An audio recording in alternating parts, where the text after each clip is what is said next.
Hello, my friends. Welcome back to Coffee with Mia. Grab your coffee or your favorite beverage, pull up a chair, and let's talk for a few minutes. Today, I want to talk about something that I think most of us experience, but don't always recognize.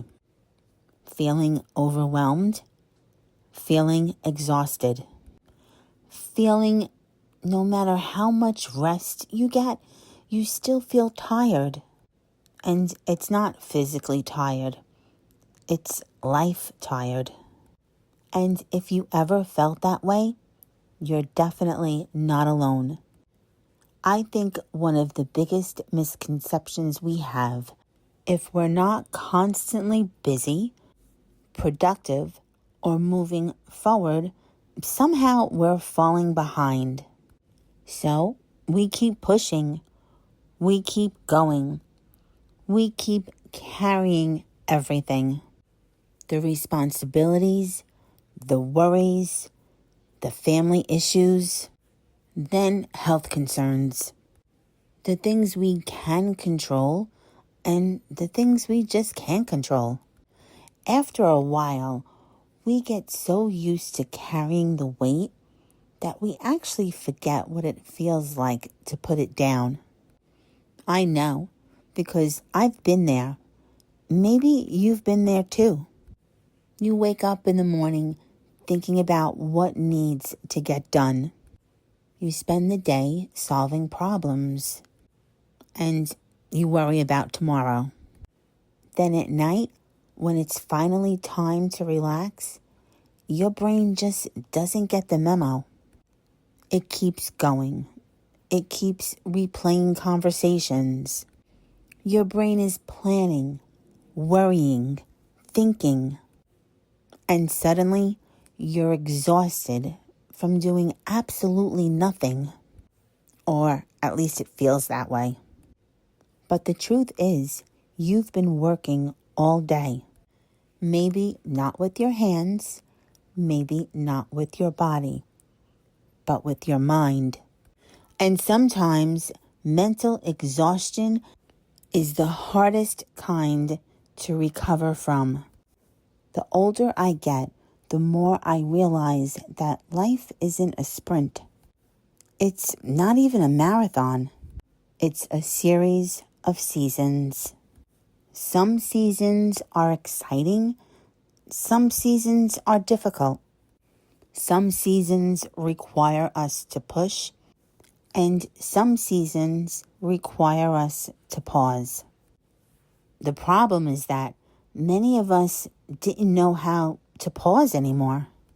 We've become so comfortable with noise that silence makes us feel uncomfortable.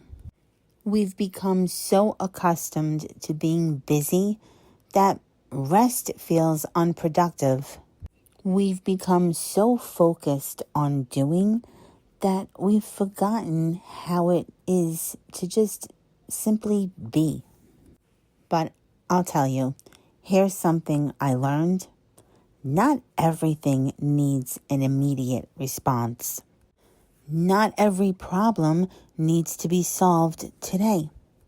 Not every decision needs to be made right now.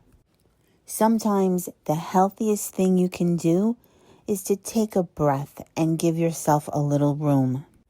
Maybe that's taking a walk. Maybe that's listening to music. Maybe it's sitting quietly with your morning coffee. Maybe it's saying a prayer. Maybe it's turning off the news for a day. Maybe it's putting your phone down for an hour. The activity itself really isn't the point. The point is creating a little space between yourself and the stress that you've been carrying. Because you know what? When we never slow down, we stop hearing ourselves. And when we stop hearing ourselves, we lose touch with what we really need. You know, sometimes what we need isn't another self-help book or another productivity hack. or even another thing to add to our to-do list. Sometimes what we need is rest. Real rest. Not earned rest. Not guilt-filled rest. Just rest. A chance to breathe. A chance to reset. And a chance to remember that we're human beings. We're not machines. So, if you've been feeling overwhelmed lately, maybe this is your reminder. You don't have to carry everything today. You don't have to have all the answers today. And you don't have to solve every problem before bedtime. Maybe your nervous system is simply begging for a break. And maybe listening to it is the kindest thing you can do for yourself. As always, I thank you for spending your time with me. And remember, life is not easy, but it's worth it. And so are you.